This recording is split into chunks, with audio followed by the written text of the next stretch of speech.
बहुत ही जल्द मक्कारी और फरेब और कम जरफी का मुजाहरा करते हुए बॉर्डर्स पर और ड्रोन्स के जरिए तो दिया जो कि हमने नाकाम बनाए। लेकिन अब जरा कुछ चीजों को आप समझें।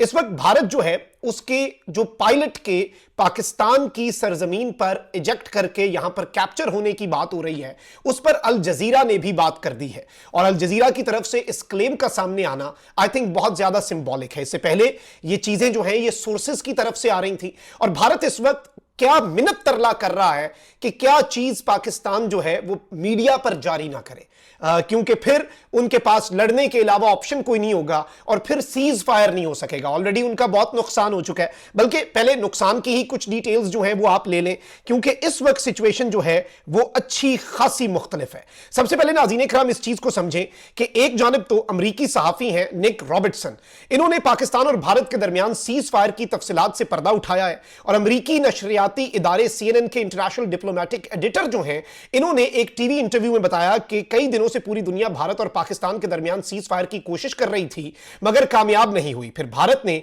पाकिस्तान की एयर बेसिस पर हमला किया। भारतीय हमले के बाद पाकिस्तान ने भारत पर ना रुकने वाले मिसाइलों की बारिश कर दी। पाकिस्तानी मिसाइलों के हमले के बाद भारत मुज़ाकरात की मेज पर आने पर मजबूर हुआ और पाकिस्तान के मिसाइल हमलों ने भारत को पीछे हटने पर मजबूर किया। अमरीकी सहाफी ने कहा कि अमरीकी वजीर खारजा ने सऊदी अरब और तुर्क हुकाम से राब्ता किया। सऊदी अरब और तुर्क हुकाम से राब्ते के बाद सिफारती तरीके से मामला हल हुआ और सीज फायर मुमकिन हुआ। यानी इस सब के अंदर पाकिस्तान के दोस्तों से राब्ता किया गया, क्योंकि मैं आपको यह भी बता दूं कि पाकिस्तान से जब इनिशियली अमेरिका की तरफ से राब्ता हुआ तो अमेरिका को जो जवाब मिला था वो, अगर जवाब हम बता दें कि जी 26 टारगेट्स हमने हिट किए हैं, 200 हम मजीद कर सकते हैं, तो भारत को जरा नकेल डाल के रखो। अब इस सब के अंदर अमरीकी टीवी CNN के बाद बरतानवी खबर रसां इदारे BBC के सहाफी ने भी पाकिस्तान की भारत पर बर्तरी जो है उसके बारे में बता दिया है। BBC जनूबी एशिया के रीजनल एडिटर जो हैं, उन्होंने कहा कि भारत को यह बात माननी पड़ेगी कि पाकिस्तान की फजाई ताकत भारत से बहुत ज्यादा है। उन्होंने कहा कि भारत यह दावा कर सकता है कि उसने पाकिस्तान के न्यूक्लियर असासों के बावजूद पाकिस्तान के अंदर हमला किया। बरतानवी सहाफी ने कहा कि भारत की जानिब से पाकिस्तान को नाकाबिले तलाफी नुकसान पहुंचाने के मंसूबे को नाकाम बनाया गया और भारत ने अरबों डॉलर का असला खरीदा था, लेकिन इसके बावजूद भारत जो है वो पाकिस्तान पर बर्तरी हासिल नहीं कर सका। अब ये दोनों खबरें जो है इन्हें अगर आप इस सब के अंदर और इक्वेशन में डालें और इसके साथ ही साथ एक और खबर, अब CNN की हेडलाइन सुने कि after alarming intelligence US vice president called Modi to encourage cease fire talks. America को इंटेलिजेंस मिली अचानक से और जुमे की सुबह इंटेलिजेंस मिली, जिसके बाद अमेरिका ने इस मामले को सीरियस लेना शुरू कर दिया। वो इंटेलिजेंस फैंटा था, वो इंटेलिजेंस पाकिस्तान के पास जो एक मॉडर्न वॉरफेयर का ऐसा आप कह सकते हैं कि शाहकार हाथ आया है। और अभी तो बहुत सी चीजें हैं, आपको लग रहा है ये जंग पाकिस्तान ने अकेले लड़ी है, हमारे इत्तेहादी और हमारे साथी इस जंग के अंदर इस तरह से थे जैसे खुलकर कोई साथ होता है, जैसे भारत के साथ इसराइल था। खैर 78 इसराइली ड्रोन्स हमारी वॉर ट्रॉफीज हैं।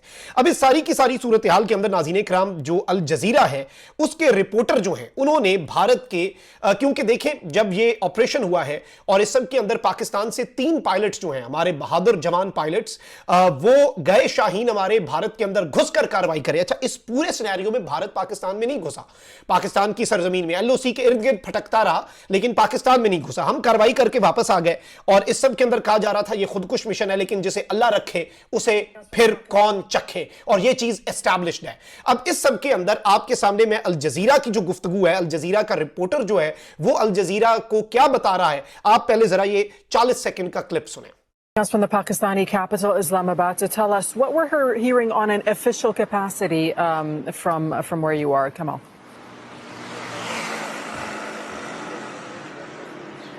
Well, right now we can tell you that according to the military sources, at least 2 more Indian fighter jets, these are Rafales, according to the government of Pakistan, have been shot down. A female pilot has been taken into custody. She was one of the fighter pilots of the Indian Air Force. Also important to note that all this began this जी नाज़रीन इकराम, आपने ये video clip मुलाहिज़ा फरमाया और इस वक्त मैं आपको ये बता दूं कि भारत के 2 तैयारे जो हैं, डॉग फाइट जो हुई अर्ली मॉर्निंग जब पाकिस्तान ने अपना ऑपरेशन जो है बुनियान मरसूस वो लॉन्च किया, उस वक्त डॉग फाइट तो हुई, ये तो नहीं होता कि तैयारे जाएं और वापस आ जाएं। उन्होंने अपना रेजिस्ट करने की कोशिश की और एलओसी के करीब जो है ये कहा जा रहा है, क्योंकि पाकिस्तान में एक वीडियो आई जिसके बाद ये मैंने कंफर्म किया मकामियों से, और पाकिस्तानी कौम है भाई, जज्बे को सलाम है, ये अवाम ने सर्च ऑपरेशन शुरू कर दिया ऑन देयर ओन। रूमर फैला जिस जिस एरिया में कि यहां पे पायलट ने इजेक्ट किया है, और पायलट जो है गालिबन अपनी साइड से इजेक्ट हुआ या इधर से, लेकिन वो पैराशूट वाली एक वीडियो आई मुबैना तौर पर। उसके बाद इलाकों के अंदर भगदड़ मच गई, लोगों ने कहा बंदा हमने ढूंढना है, और फोर्सेस के अलावा बंदे ढूंढना शुरू हो गए। लेकिन अभी सबके अंदर अल जजीरा के रिपोर्टर का यह कहना कि मिलिट्री सोर्सेज ने उन्हें कंफर्म किया है कि भारत के 2 मजीद तैयारे, अभी either Rafale, government of Pakistan का ये क्लेम है रफेल, लेकिन 2 तैयारे जो हैं, देखिए अल जजीरा इंटरनेशनल मीडिया आउटलेट है, उसने न्यूट्रल रिपोर्टिंग करनी है, ठीक है जी। और इस सब के अंदर अब जो सूरत हाल है उसमें आप ये समझें कि पाकिस्तान अब करने क्या जा रहा है। पाकिस्तान के पास इस वक्त बहुत सी ऑप्शंस हैं, और भारत ने अपनी असल जो है वो दिखा दी है। और इस सारी की सारी सूरत हाल में आप 2-3 चीजें जो है वो समझिएगा, क्योंकि जिस तरह से पाकिस्तान ने रिस्ट्रेंट दिखाया है और जिस तरह से पाकिस्तान ने रिस्पॉन्सिबिलिटी शो की है, इस वक्त बहुत से जराए जो हैं वो ये कह रहे हैं कि भारत की जानिब से यह रिक्वेस्ट की गई है as a condition of the cease fire कि जी इंडियन फीमेल पायलट जो है उसे टीवी के ऊपर ना दिखाया जाए, उसे पब्लिक ना किया जाए। लेकिन इस सब के अंदर आपको मैं ये बता दूं कि ये जो फीमेल पायलट है, मल्टीपल सोर्सेज और बड़े क्रेडिबल सोर्सेज ये कह रहे हैं कि शी इज इन कस्टडी। और इस सारी की सारी सूरत हाल के अंदर इंडिया जो है वो पाकिस्तान से मल्टीपल फ्रंट्स पर लड़ रहा था, और एक डिप्लोमेटिक फ्रंट भी था जिसमें पाकिस्तान को नॉन कमिटेड, वायलेंट और इररिस्पॉन्सिबल स्टेट जो है वो साबित करना इंडिया का एक मकसद था। पाकिस्तान ने अभिनंदन एपिसोड की निस्बत इस मर्तबा बहुत मुख्तलिफ अंदाज में खेल खेला, और पाकिस्तान देख चुका था अभिनंदन एपिसोड।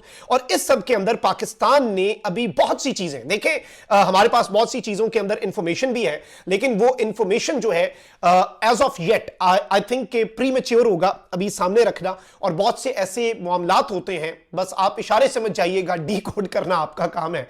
मैं जरा एनकोडेड बात करता हूं, डी कोड आप खुद कर लीजिएगा। इस वक्त बहुत कुछ ऐसा है जिसकी पर्दादारी है, और पाकिस्तान ने जो पत्ते हैं वो अपने सीने से लगा के रखे हुए हैं, और बहुत से कार्ड्स अभी हमारे पास हैं, चाहे आप कन्वेंशनल वॉरफेयर की बात करें या फिर लेवरेज की बात करें।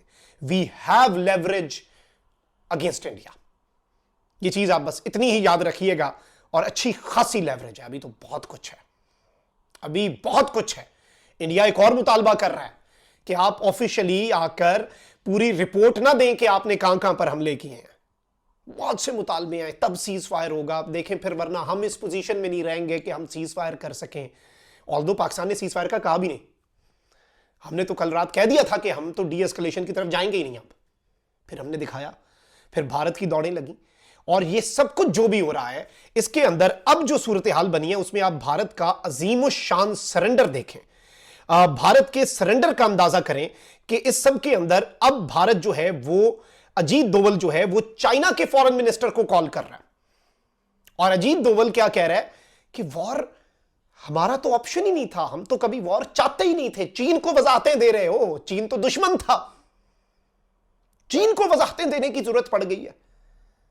असल में बसे पर्दा बहुत कुछ चल रहा है, और भारत इस वक्त किसी भी तरह से पाकिस्तान के खिलाफ कोई बड़ी जारियत करने की पोजीशन में नहीं है। हल्की फुल्की आंच पे कोई हल्का फुल्का सीज फायर की वायलेशन, एलओसी वगैरह ये करते रहेंगे, लेकिन बहुत कुछ हमारे हाथ में अभी भी है, और ये मैं आपको वसूख से बता रहा हूं। अपना बहुत ख्याल रखिए। अल्लाह निगहबान, पाकिस्तान जिंदाबाद।